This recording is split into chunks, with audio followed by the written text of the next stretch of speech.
बड़ी खबर आपको बता दें, लोकसभा में राहुल गांधी के भाषण से जुड़ी यह खबर है। राहुल गांधी के भाषण से जुड़े कुछ हिस्से हटा दिए गए। राहुल गांधी के भाषण से हिंसक हिंदू ये शब्द जो उन्होंने कहा था वो हटाया गया है।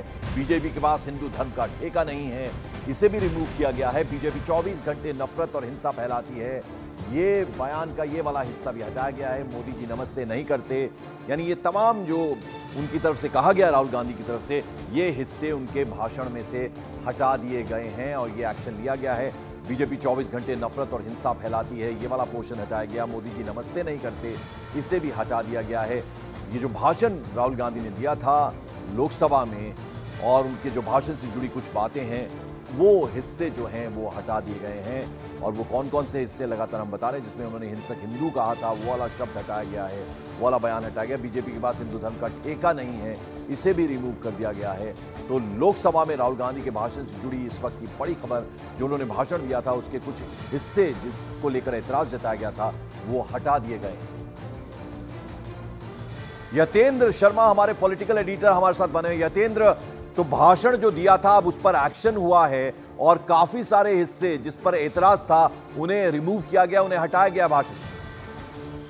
देखिए, बिल्कुल सत्ता पक्ष की तरफ से कई बयान था उनका, उनके कई हिस्सों पर आपत्ति जताई गई थी। और जब लास्ट में उनका भाषण खत्म हुआ उसके बाद गृह मंत्री अमित शाह ने भी उठकर कहा था कि जो बयान है वो संसद को गुमराह करने वाला है और इसको स्वीकार नहीं किया जा सकता और ऐसे में इनको सत्यापित करने के लिए कहना चाहिए। उन्होंने स्पीकर से डिमांड की, स्पीकर ने भी इस बात को कहा कि उनके बयान को उनसे सत्यापित करने के लिए कहा जाएगा। लेकिन हालांकि अभी कई सारे जो हिस्से थे जो असंसदीय थे और जो व्यवहारिक भी नहीं थे उनको हटाने का फैसला लिया गया है, जिसमें किसानों के मुद्दे को लेकर उन्होंने कुछ उद्योगपतियों का नाम लिया गया था, उसको हटाया गया है, हटाने के निर्देश दिए गए हैं। इसके अलावा हिंदुओं हिंसक बताने का जो बयान था उस हिस्से को हटाया गया है। इसके अलावा अग्निवीर मुद्दे को लेकर उन्होंने जो पीएमओ का ब्रेन चाइल्ड जिसको कहा उसको हटाने के निर्देश दिए गए। लेकिन जाहिर है कि अब जब ये हटा दिए गए तो एक बार फिर से विपक्ष आक्रामक तेवर अपनाएगा और फिर से संसद में गर्मा गर्मी देखने को मिलेगी। बड़ा सवाल यह है यतेंद्र की he knows what he is doing.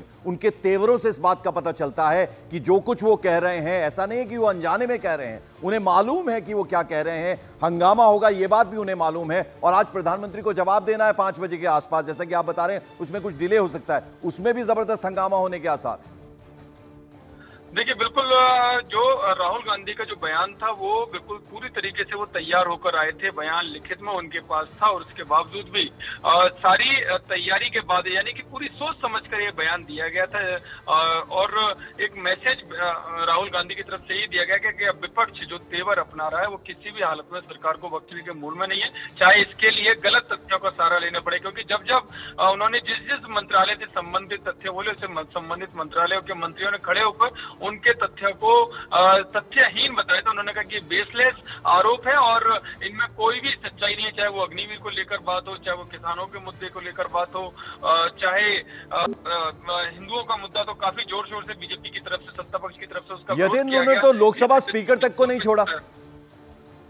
देखिए, बिल्कुल लोकसभा चेयर की एक मर्यादा होती है, उसको भी लेकर उन्होंने तंज कसा कि किस तरह से वो पीएम के सामने झुकते हुए नजर आए, तो इसको भी काफी नागवार गुजरा और खुद चेयर की तरफ से भी इस बात का विरोध किया गया। सत्ता पक्ष के लोगों ने तो विरोध किया ही और आज अब इंतजार है जब शाम को प्रधानमंत्री इस पूरे अभिभाषण की चर्चा पर रिप्लाई देंगे तो हो सकता है कि सिलसिलेवार वो राहुल गांधी के इन सभी बयानों का जवाब दें। और हमेशा से माना जाता है कि प्रधानमंत्री पूरी तैयारी के साथ जवाब देते हैं, तर्कों के साथ जवाब देते हैं, तो शाम का इंतजार है जब सत्ता पक्ष की तरफ से प्रधानमंत्री इन सब बातों पर जवाब अपना बिल्कुल, तो शाम का इंतजार है, देखना होगा प्रधानमंत्री चूंकि पूरी तैयारी से वो भाषण देते हैं, क्या बोलेंगे उस पर पूरे देश की निगाह रहेगी क्योंकि आज उन्हें बयान पर जवाब भी देना है।